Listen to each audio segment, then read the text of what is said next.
Salutations, everybody. It is Matty here today, and Bethesda is doing the thing. Indeed, they are doing the damn thing. They're talking about Starfield, and I'm like, wait, what? The 2020 really is a strange year if we're getting a Starfield update without any type of gameplay details or anything. Just like, hey, here's what's kind of happening with the development and when you could sort of expect to see it. So big thanks to Uncle Pete Hines for the speculation fodder. Your boy absolutely appreciates it. So for those who don't know, right now, GamesCom Online is happening for this year because, of course, that game convention's got like 500,000 people usually in it. So there's no way that's happening this year. So naturally, things have taken place online. The most important part of Gamescom already came and went. That was opening night live, hosted by Jeff Keighley, with a lot of different game reveals, updates on already announced games. And for me personally, the show was a gigantic miss. Like, normally I can take something out of it, but for that show, really nothing hit. I guess maybe Lego Star Wars did.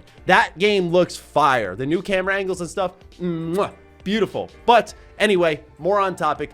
Let's talk about Starfield because Bethesda gave us a bit of an update, and of course, we're going to speculate.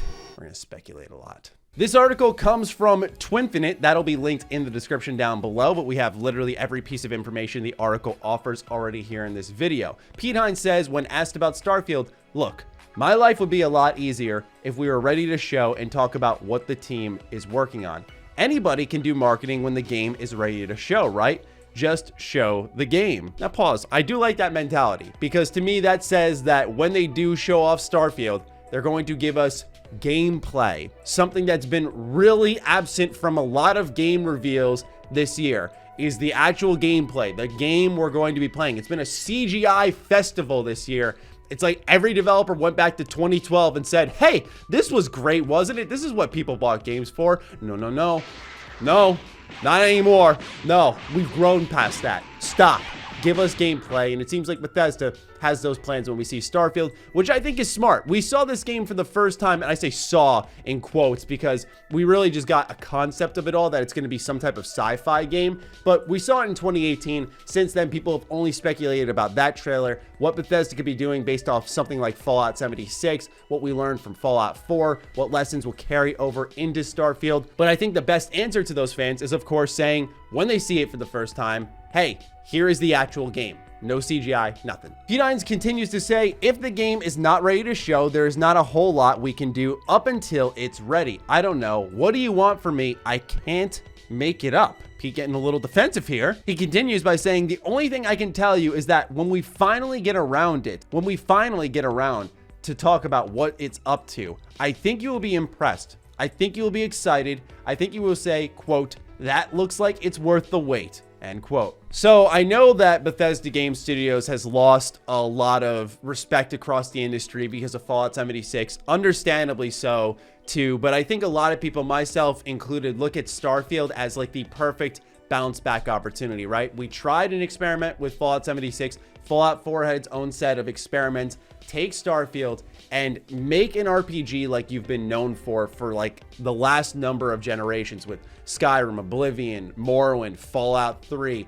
Those types of games are what truly gave Bethesda Game Studios an identity. And while I enjoyed Fallout 4 and many of its offerings, it was a step away, in a manner of speaking, from a lot of what BGS did offer us role-playing wise. So I hope when he says he thinks we'll be excited, it's based off that. But I also started thinking a little bit about how Bethesda Game Studios, Todd Howard, was debating on whether or not this game would be a cross-gen title, meaning PS4, PS5, Xbox One, and Xbox Series X, or would this just be a next-gen exclusive? Now, as much as I desire to have Starfield in my hands just because of sheer curiosity, we don't even know if it'll be good, right? We have no idea what this game's going to offer us, but just out of sheer curiosity, I want it as soon as possible.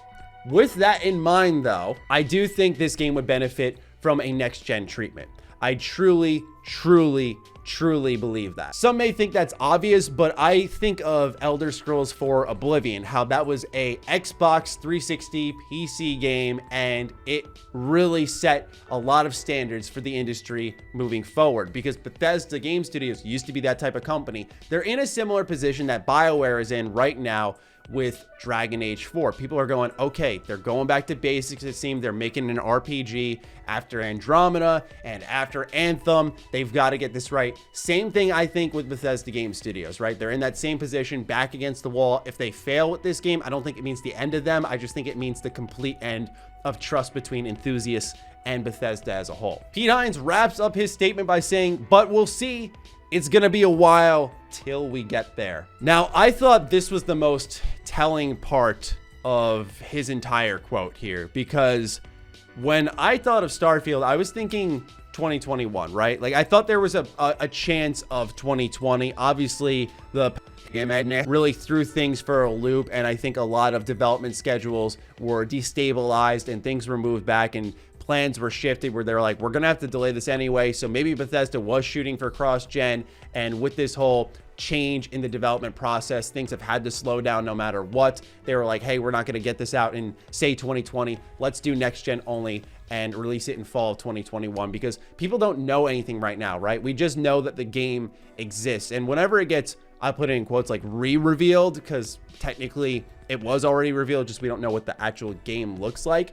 I think there will be a new level of excitement and curiosity and intrigue. So I don't believe marketing is the issue, especially based on what Pete Hines says. He kind of is aware of the position Bethesda is in, right? It's Bethesda Game Studios, which is, even though I think they've gone down a level in quality, probably the most popular developer underneath the Bethesda umbrella. They've got a brand new IP. So there's a lot of ways that this game can sort of market itself to the games industry. Now, when it comes to the broader appeal of, I guess casuals, if you will, is that like the best word? I don't know. I don't care. But those people who, maybe they play their Madden, they play their Call of Duty, how do you appeal to them? They got to have a different marketing campaign for that. But it seems like they're very aware that when they start talking about this game, that word of mouth and the way that, big companies spread their marketing message will work for Starfield. However, the fact that he's saying it's a ways away tells me I think this game truly is going to be next-gen exclusive, which stinks if you're being impatient, but it's good news for the game, and it's good news because it shows that, at least on paper, that Bethesda Game Studios is taking this seriously. Because I don't want to say they goofed off with 76, but I think they got overly complacent. I understand there was a lot of reworking the infrastructure of the creation engine when it came to making an online environment with 76, but content-wise, questing-wise, the offering of the initial packaging, I just thought was lackluster, like many others did. I will be one of the few who says I think the game has genuinely improved with the launch of Wastelanders, and I think that highlighted some of the systems that they added to that game over time. So there have been improvements to 76, but overall, I think Bethesda as a brand, because this 76 project went across many studios, I think they got lazy and really banked on the Bethesda Game Studios logo, selling copies of the game. It did work because, well, the game honestly did perform decently despite all of the negativity. It was a top 20 in the USA in its launch year, so that says something. It did sell copies. I don't know if it sustained a large player base. We still don't have insanely accurate numbers about that, but if they're going to move to next gen, to me it shows that they're not on a clock,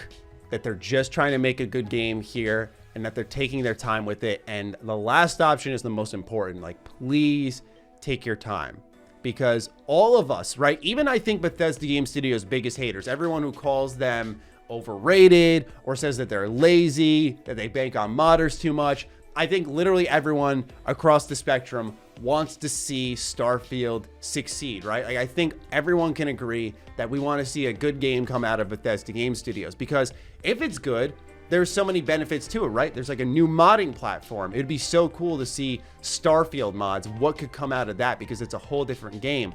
And if it is next gen, does that mean Bethesda Game Studios might be considering using a new engine? Like, I just feel like if they commit to next gen, if it's a ways off, then that would make the most sense, given that by, I'd say, 2021, 2022, we're going to see a bit of a transition and people dropping the cross-gen games. So hopefully Bethesda Game Studios is among that group of companies doing that. But anyway, ladies and gentlemen, just a little bit of an update on Starfield. It is great to hear something. I get that this something to a lot of people may be nothing, but at least it gives the community something to talk about and get an idea of what's happening. I think a lot of people are very patient, but what bothers most folks is just absolute complete silence. And I understand it's frustrating probably internally, because they're like, you don't know what we're seeing, you don't know what we're doing, you don't know the status of the game. Like, I 100,010% get that, but it can be equally as frustrating on the outside, okay?